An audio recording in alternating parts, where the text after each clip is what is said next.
there, neighbors. It's Nicole Fetter, your local Arizona realtor. Today, we have a very important topic to talk about. Not a fun one, but one that, as scary as it may be, is a reality that many of us are going to have to deal with in our future. Today's topic, probate. Simply put, probate is when a loved one dies, it's the passing on and splitting up of their assets. And while a loved one dying can make us distraught and with a lot to deal with emotionally, there also can be a lot to deal with financially and legally, and it is very important that we know how to deal with that when it does come up. What you need to know about probate. The definition of probate is a court-supervised procedure administering the assets of a recently deceased individual.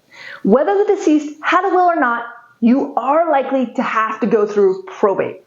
There are instances in which you will not, the most notable being if the deceased had a trust, but most likely you will have to go through probate. Here in Arizona, if the individual had a will, it is much quicker, easier, and cheaper to go through probate. As you know, I am a realtor here in Arizona, so I am going to just talk about probate as it pertains to Arizona and real estate. There is 3 common types of real estate here, or probate here in Arizona: informal, formal, and court supervised. Let's start by talking about informal probate.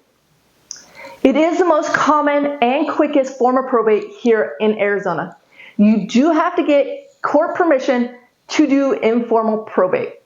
If the deceased had a will or an heir, you do qualify to get informal probate. Also, if there is no heir and you are the parent, spouse, child, sibling, or half-sibling of the deceased, you do qualify for informal probate. Again, you do have to get court permission, but after you do obtain court permission, it is pretty quick and easy. You are allowed to pick your realtor, you're allowed to pick your purchase price for the property, and you are allowed to accept your offer all without court supervision.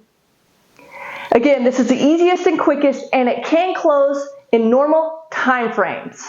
So not all probate deals are a hassle when it comes to real estate. The most common is informal, and it's pretty quick and easy to deal with as long as you know how. Formal probate. This usually takes place when there is no heir. Heirs have to be identified.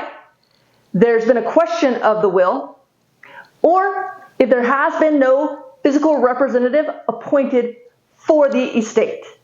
Now, this is a much more timely, costly form of probate. It can take anywhere from 3 months to several years. It does have to go through the courts and go through depositions, discovery, and all of that so that the courts can decide a physical representative for the estate.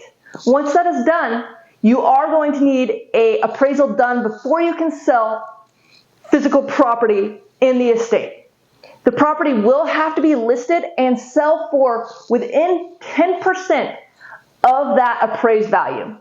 When somebody puts an offer in on that property, they're going to have to put a 10% deposit down. That is much more than a deposit on a normal real estate transaction.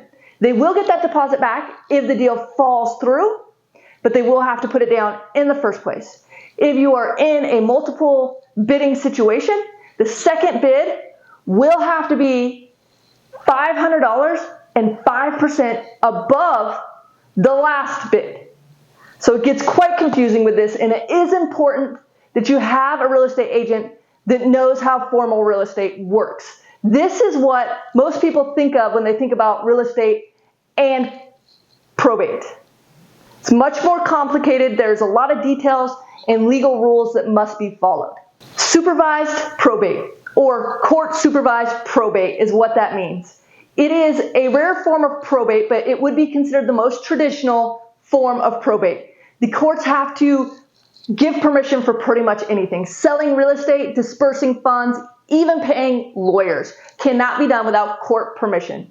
It usually takes place when the assets of the estate are less than the liabilities. The deceased asked for it in their will. The estate is in legal proceedings, or the representative of the estate is being called into question. Again, it's not real common, but it is the most lengthy and the most costly form of probate. The court does have to give permission for pretty much everything. You can't sell real estate without permission. The courts will go through all the accounting of the whole estate. You can't make payments to attorneys or anyone else or disbursements without court permission. Now, there are three common types of probate here in Arizona: informal, formal, and supervised. As you've seen, they have many different rules and regulations when it comes to real estate and which probate you are using. So it will be very important that you have a very knowledgeable realtor when doing a probate real estate deal. If you have any questions, please call, text, email, or contact me in any way. I'm always happy to help. Thank you for taking the time to watch this video. Please like and share it with your friends and family. Help continue to educate them on the home buying and selling process. And remember, go back.